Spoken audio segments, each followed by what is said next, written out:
அப்படியே போகுது. எலெக்ஷன் வருது. அனௌன்ஸ் பண்ணுறாங்க. எலெக்ஷனில் நண்பர் நிற்கிறாரு. ரிசல்ட் அன்றைக்கி டோட்டலாக மாறுது எல்லாமே. அப்படியே தலைகீழாக ஆகுது. புரட்டி போடுறாரு சரித்திரத்தை. வேறம்மா முதல்ல தெரிந்து எங்கள் அம்மாவை தான். எனக்கு ரொம்ப ஆசையாயிடுச்சுன்னா எங்கள் அம்மா மேலே. அம்மா பேர் கண்மணி. கண்மணி அப்படின்னு தான் கூப்பிட்டு போவேன். எங்கன்னு கூப்பிட்டு போனால் அம்மா கண்மணி. என்னடா இவ்வளோ உஷாராக வர, என்ன விஷயம்? இங்கே உங்ககிட்ட தான் பேசணும். நீ என்னம்மா சொன்ன? பணம் கொடுத்தா தான் ஓட்டு போடுவாங்க, ஜாதி இருக்குது, மதம் இருக்குது, புது ஆளுங்களை வரவிட மாட்டாங்க, ஜெயிக்க முடியாது, இதெல்லாம் சொன்னல. நண்பர் ஜெயிச்சிட்டார் பத்தியம்மா. அந்த ஒரே ஒரு முகத்துக்காக ஓட்டு போட்டிருக்காங்க.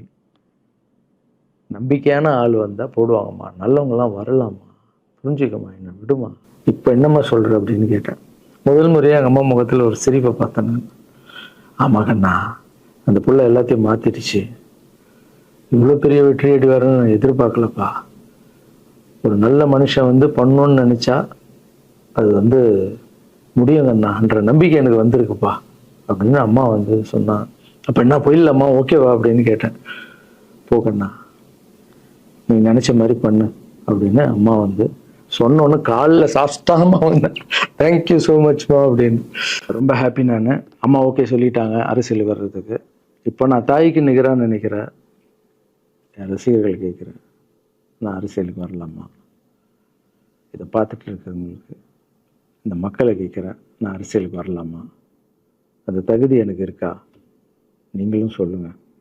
இந்த வீடியோ பார்த்துட்டு இருக்கவங்க கமெண்ட்ஸ் போடுங்க. பசங்களா, இவங்க தான் என்னுடைய 22 வருஷத்தினுடைய உழைப்பு. அரசியலுக்கே வராமல் மக்களுக்கு நான் செஞ்ச சேவை உங்கள் கண்ணு முன்னாடி நிப்பாட்டியிருக்கேன். இப்போ உங்கள் வயசு என்ன? 22 வயசாகுது. ஒரு வயசில் என் கையில் வந்தார் இவர். அந்த ஃபோட்டோவை நீங்களே பாருங்கள். இப்போ 22 வயசு.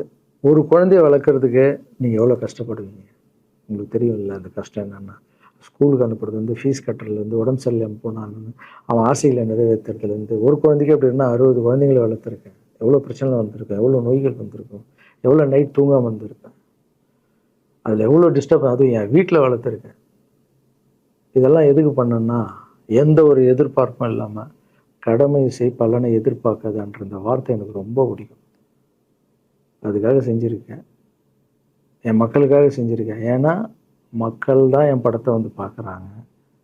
மக்களால் தான் நான் கார் வாங்குகிறேன், வீடு வாங்குகிறேன், சந்தோஷமாக இருக்கேன். அவங்களுக்கு இந்த சொசைட்டிக்கு நான் ஏதாவது பண்ணணும். அரசியலுக்கு வர்றதுக்கு முன்னாடியே பண்ண விஷயங்கள் பார்த்தீங்கல்ல. 22 வருஷம் உழைச்சிருக்கேன்.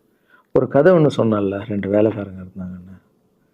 சின்சியராக யாருக்கும் ஜாலர் அடிக்காமல் எதுவும் பண்ணாமல் என் தொழிலுக்கு தர்மமாக, என் மக்களுக்கு தர்மமாக என்ன பண்ணணுமோ 22 வருஷம் உழைச்சி உங்கள் கண்ணு முன்னாடி நிப்பாட்டிட்டேன். அந்த ஓனர் ஒரு பலன் கொடுத்தார்ல, அந்த ஓனர் யார் தெரியுமா? கடவுள். அந்த கடவுளுக்கு தெரியும் எனக்கு என்ன பலன் கொடுக்கணும். இதுக்கு தான் அந்த கதை லிங்க் ஆகும்னு சொன்னேன். ஸோ நீங்கள் சொல்லுங்கள், நான் அரசியலுக்கு வரணுமா வேண்டாம்? வேண்டாம்னா சொல்லுங்கள். வாப்பா, வாடாகண்ணா, வா நண்பா, வாங்கண்ணா அப்படின்னு சொல்லுங்கள். என் முடிவை நான் உங்களுக்கு சொல்கிறேன். உங்கள் முடிவுக்காக காத்திருக்கேன்.